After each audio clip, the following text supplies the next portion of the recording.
Welcome, Gun Runner.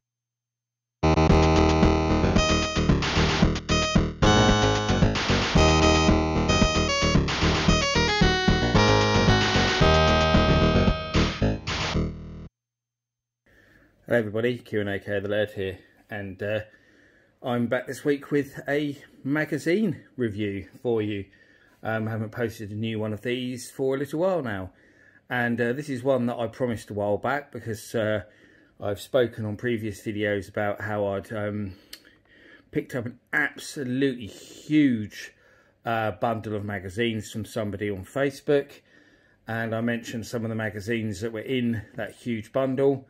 And one of them was, of course, the iconic British games magazine C&VG, which has a somewhat legendary status. And just to go into the background on C&VG a little bit more before I start, because I think it's very important, is it was the first British video games magazine, which is a big thing in itself. It was launched in 1981, so before even things like the ZX Spectrum and Commodore 64 came along, when a lot of people kind of think that the British video game industry started. But of course we had, before then, we had the Atari 2600, which was very popular over here, the Atari 8-bit computers, the 400 and 800, we had the VIC-20, we had the ZX81, and more. So there was quite a few different systems around. Even at that time that they could cover. I think the BBC Micro was that 81 as well, I think it was. But yeah, so yeah, and the C&VG started off as a games magazine that reviewed games and also gave you type-in listings for all different formats. So you could type in your own games as well. That was something that was common in early magazines of the time. C&VG included, even though it was a multi-format magazine. So I actually stick up in the corner there some of the covers of the early issues of C&VG, because obviously it's quite interesting to see. I'd love to get some of those early issues actually to have a look at.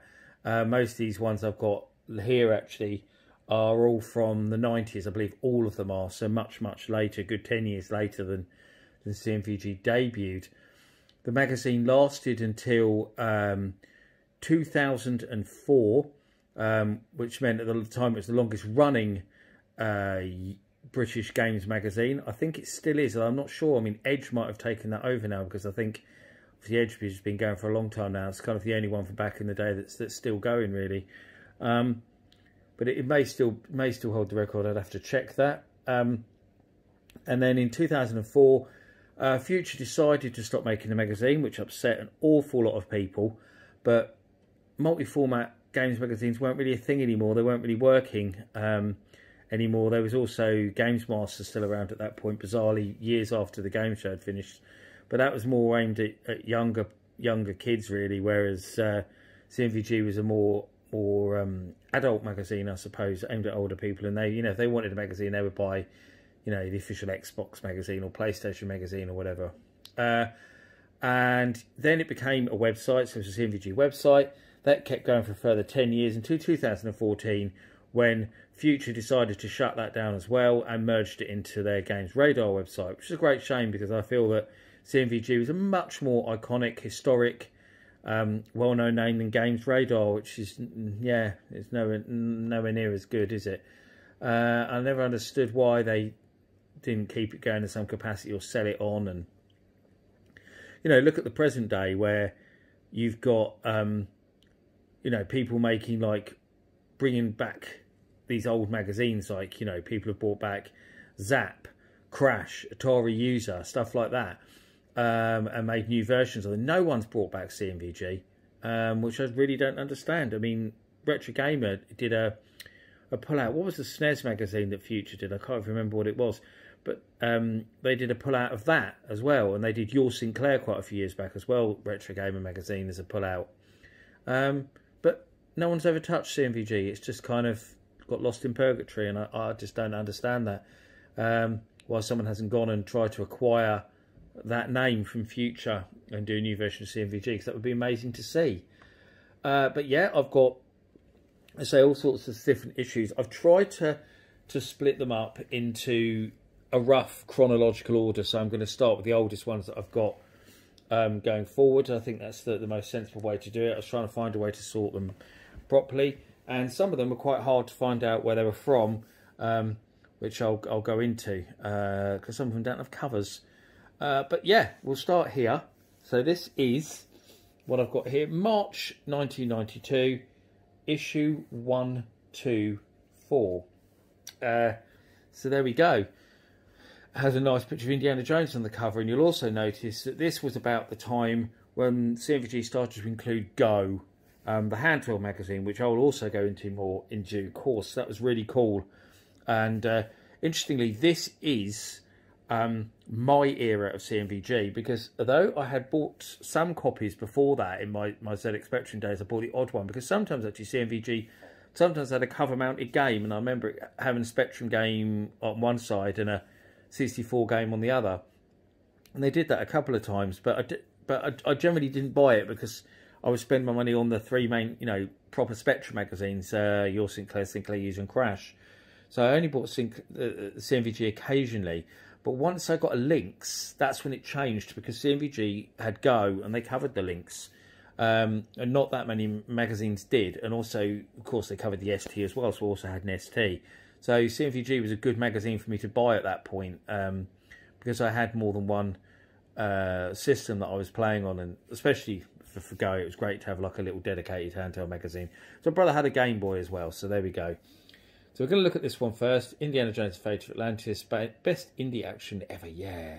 And they've obviously got a list of all the systems that they're covering along the top at that point. So Mega Drive, Amiga, Master System, Game Boy, NES, PC, Game Gear, Famicom. Where did they put Famicom, not NES? That's really strange. Just noticed that. PC Engine, Neo Geo, ST. So why Famicom? That's a strange thing to put on there. So hundreds of new games inside. So let's have a look through what we've got. So starts off with the one thing you'll notice here actually is the cover on these earlier issues was very, very thin. I think we got used to having quite thick covers on magazines, but in these days they weren't. I mean, that cover's really, really thin. Actually makes it quite hard to stand the magazine up because the paper is so thin in general. That's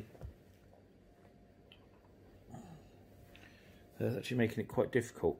It starts off with a nice advert for 16-bit games from US Goals. This is stuff by Delphine, Access, Lucasfilm, SSL.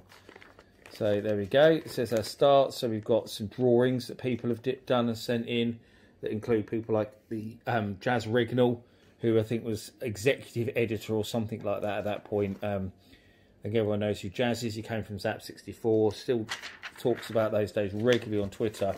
Account well worth following, actually, because he posts a lot of stuff about those days working on C&VG and Zap and all that. Another effort for Ballistics Mega Drive games, Double Dragon and Winter Challenge. Oh, look, PC. About the time that PC started to be used more for games, there's an Amstrad PC that was specifically designed for games. Amstrad never made a 16-bit computer. Instead, they chose to make PC compatibles that were focused on gaming, like that one that comes with a joystick and comes with speakers and a graphics card and everything like that. So there's our news. Talking about PAL Neo Geo, Street Fighter 2, WWF Super WrestleMania, nice 10-gen Domark advert, Dolgen Joystick Awards, where you can vote. No one filled that in. I do actually remember filling that in myself and sending that off. I remember very well doing that. Links laughs aplenty. So talking about some Links games that are coming. No screenshots, but yeah, saying that it was quite exciting. There was lots of new games on show. Talks about all sorts of stuff there, including some stuff that never came out, like Ninja Nerd and Damon's Gate, for example. There, that's pretty cool to see. And then lists of those games. Hotlines: win a Mega Drive, win a Game Boy. Cost you probably as much as a Game Boy cost just to phone the flipping phone line, and then annoy your parents when they get the phone bill and so how much you'd spent. It's funny to think about stuff like that now, isn't it? Desert Strike on the Mega Drive, which they love, 92%. C&VG hit, that was their reward. They gave to anything over 90%. And we start off with two C&VG hits, because we've got Dynablaster there. That's the Amiga version. It was also on the ST under that name as well. ST version is pretty similar, 93. Talking about Terminator 2. Still my favourite film of all time. Happy memories from going to cinema to see that. And I was 14. So we had to get one of my mates who was really tall to go, and he bought the tickets, and then we all went in and we totally got away with it, so it was great. It was worth its weight in gold, and 32,667 other colours. So early advert for the Super Nintendo, promoting that it had more colours than the Sega Mega Drive. Double Dragon 2 Revenge. This is the Mega Drive version in import, which they gave 67. The Mega Drive version of Double Dragon 2 isn't that great. An advert for Ocean's Nintendo games, because Ocean decided to back the NES at this point. Indiana Jones and the Fate of Atlantis, that's a preview.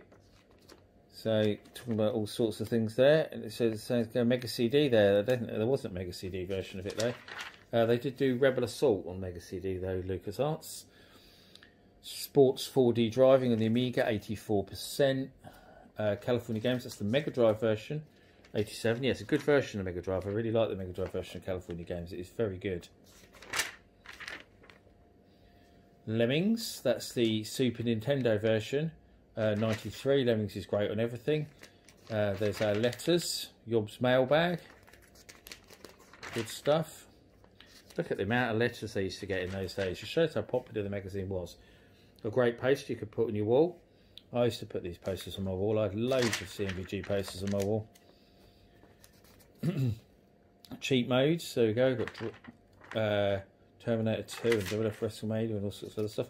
Win all this. I mean, you look at that advert and go, oh, wow, you know, that's literally like a dream. You've got a hi-fi in there, Super Soaker, a keyboard, and again, the numbers that cost you an absolute fortune to ring up. Then more stuff. Oh, look, Electric Hop for the links. A map with passwords as well. That's pretty cool. I don't remember seeing that when I flipped through this before. That's awesome that it's got that there. It's strange it's in the main magazine as well when they had the Go, you know, handheld pull-out. You'd think they'd put it in there, wouldn't you? I just noticed as well there, that screenshot at the bottom, no, it's actually not Electric Hop, it's Blue Lightning. They've put behind there. Haha, that's a bit silly.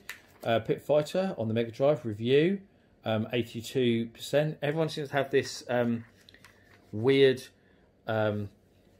illusion that Pit Fighter is this rubbish game that was always rubbish and everyone hated, and seemed to forget that it got really good reviews back in the day. And 82 is actually probably one of the lower ones. The Sega Pro, which most people widely regard as the best Sega magazine from that period, gave it 95, a score I concur with. It was a great game. Mega Drive was the best home port of the game, undoubtedly. Link's port's pretty good as well, but definitely the Mega Drive is the best of them, because it's based on the original arcade code, as is the Link's port actually. But a lot of the same people who programmed the arcade game worked on the Mega Drive port, like Dennis Coble, for example, worked on both versions. Neo Geo Reviews, so we've got Fatal Fury, and we've got Robo Army. They liked Fatal Fury more. Yeah, Fatal Fury is a brilliant game. I remember playing that in the arcade at the time on Neo Geo hardware. Robo Army's decent, it's a bit generic though. High scores. That's pretty cool. I don't remember if I ever sent any high scores into C&VG. I certainly sent them into some other mags. I had some high scores printed in Crash, I think, if I remember rightly. I'll have to find them, but I did have a scan of that somewhere.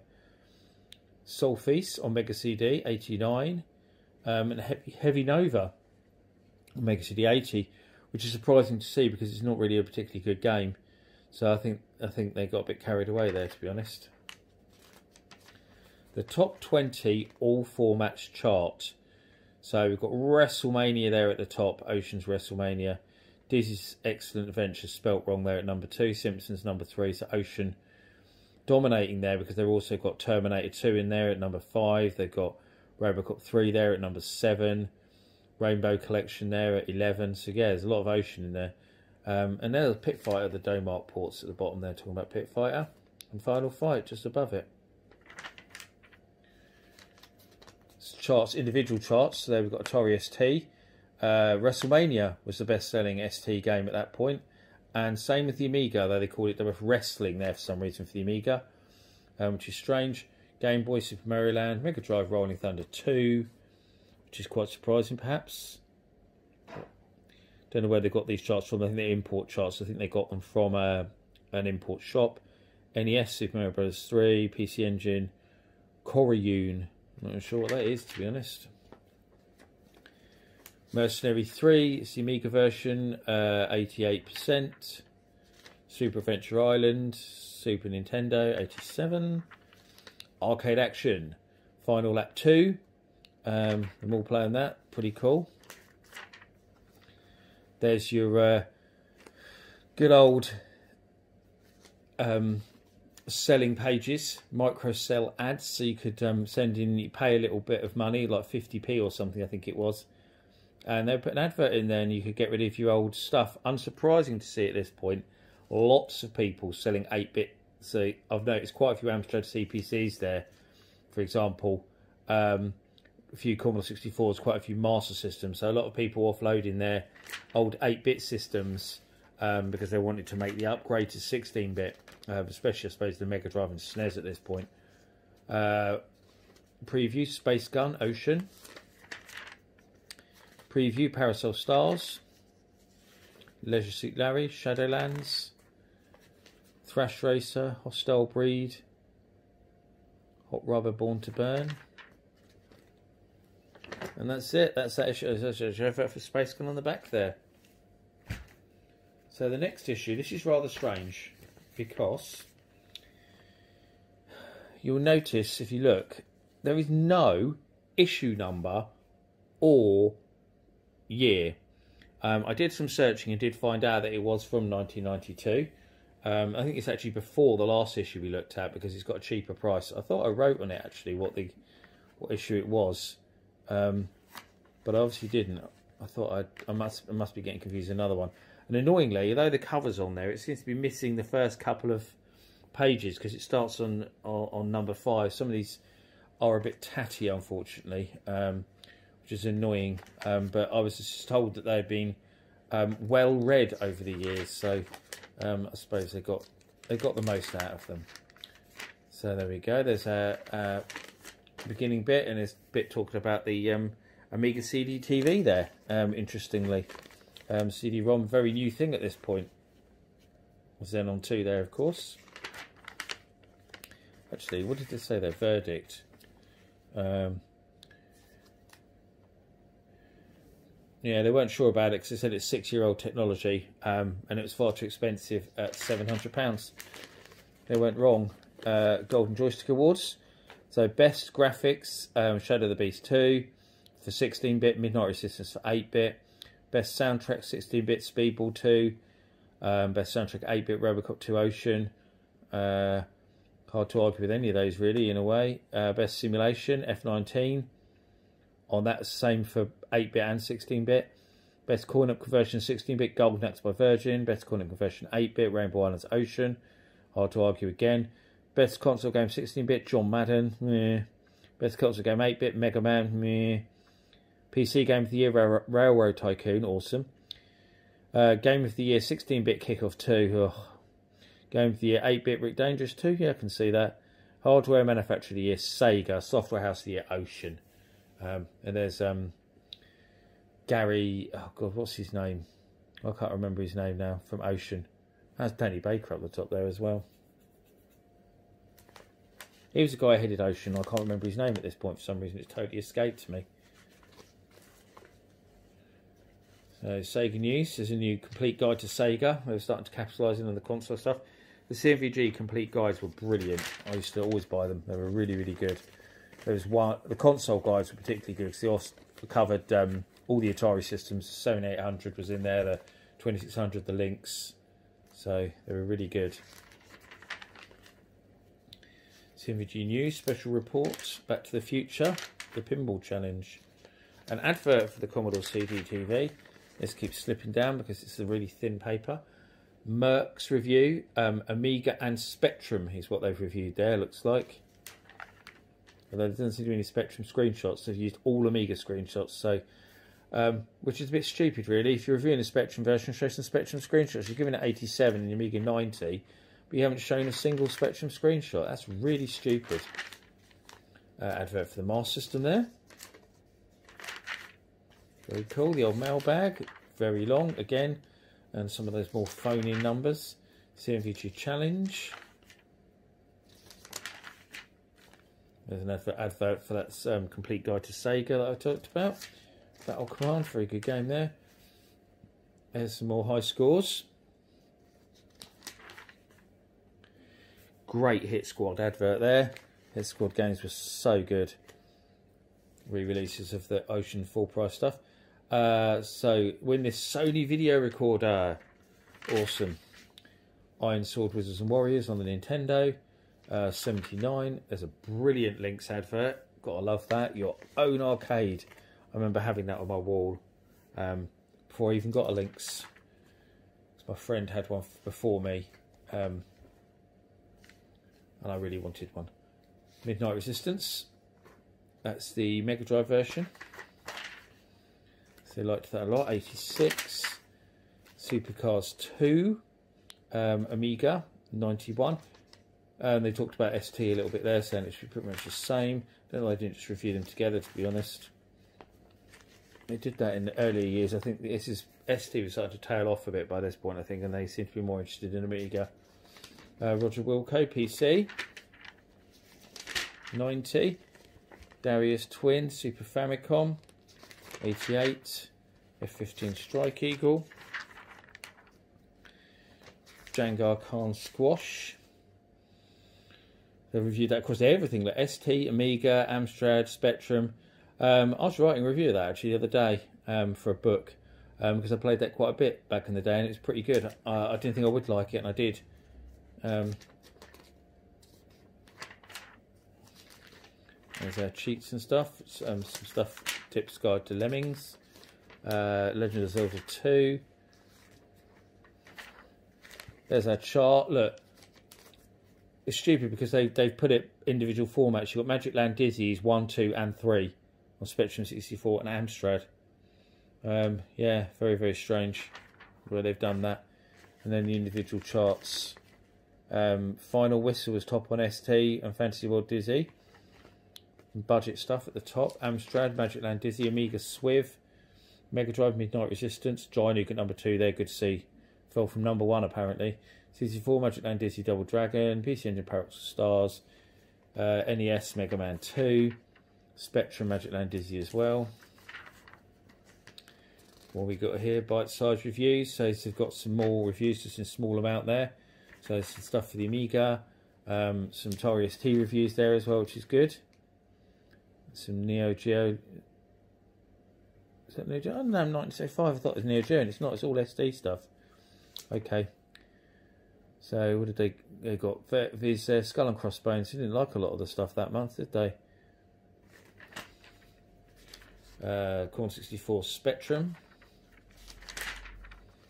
World Class Leaderboard on the Sega Master System. C&VG Hit 90. They liked that a lot.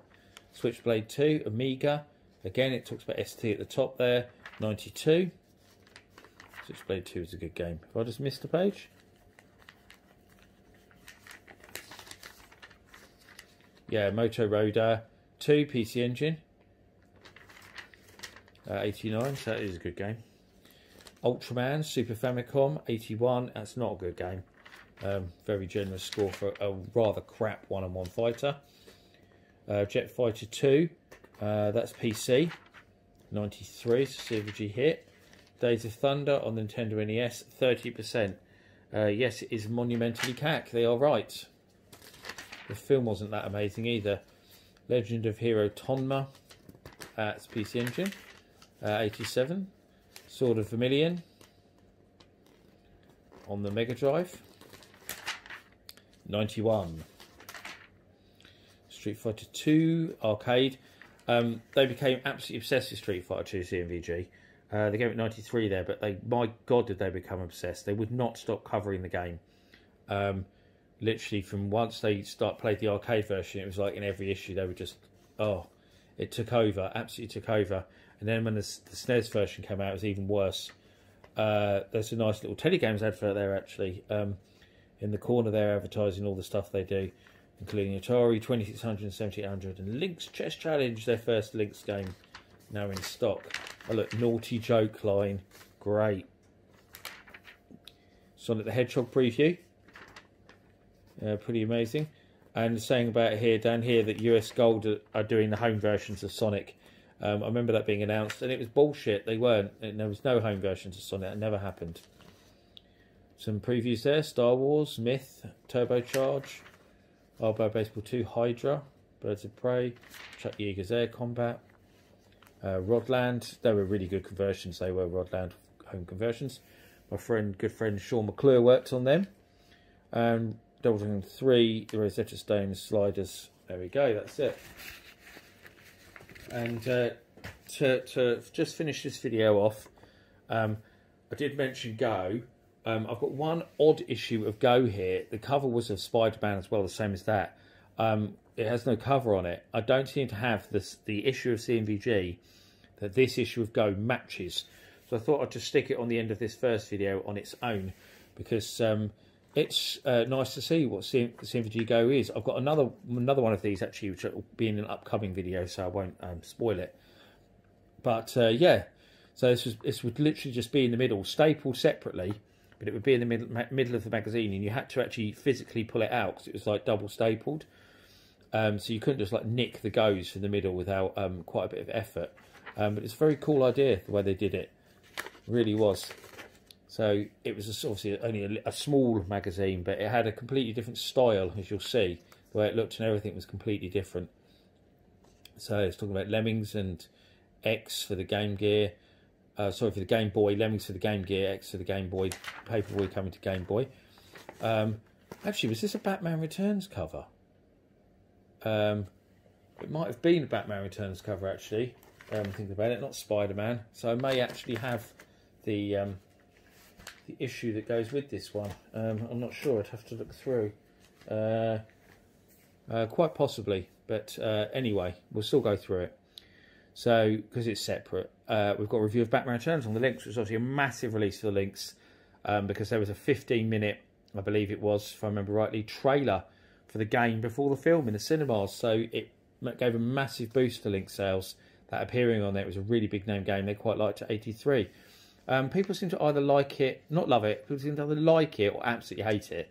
It's a bit of a Marmite game, Batman Returns. I quite liked it. Back then I bought it. There's the letters page where people sending stupid drawings of Sonic, mostly, it seems. It was always lots of drawings of Sonic. Nothing much has changed. Go to DeviantArt, and how many pictures of Sonic will you find? That's Spider-Man, that's the Game Gear, 93, they really liked that. Outrun Europa. Game Gear, 79, not quite so great. Hook on the Game Boy, 82. Win Every Handheld, nice. Winner Lynx. Questionnaire, I remember doing that actually, that one. There was a prize you could win. Jack Nicklaus Golf on the Game Boy, 84, that's quite good actually, that's interesting. Dragon's Lair, great Game Boy game, very frustrating but really good technically, really good graphics. Game Gear Outrun, Bill and Ted's Excellent Adventure, Patland Zarlor up there. Review of Steel Talons for the Lynx, 90, yep, that's fair. It's a horrible screenshots there, because obviously they're just literally pointing a camera at the screen. But yeah, it was a very, very good conversion to the Lynx, very impressive. The top 10, that's for the PC Engine Handheld, which is a bit strange really, because they covered PC Engine in the main magazine. I never understood why they then covered PC Engine Handheld in Go, because it's the same system. I never saw why they did that. It seemed a bit stupid, but there we go. And some previews: Link Shadow of the Beast, which turned out to be amazing. Track Meet for the Game Boy. Super Off-Road, again, that's Lynx. Star Wars Turn and Burn. So there we go, that's it. And that rounds up my first look at C&VG. I hope you enjoyed it, and join me again for another look at some classic issues of C&VG very soon. Thank you for watching. Bye bye.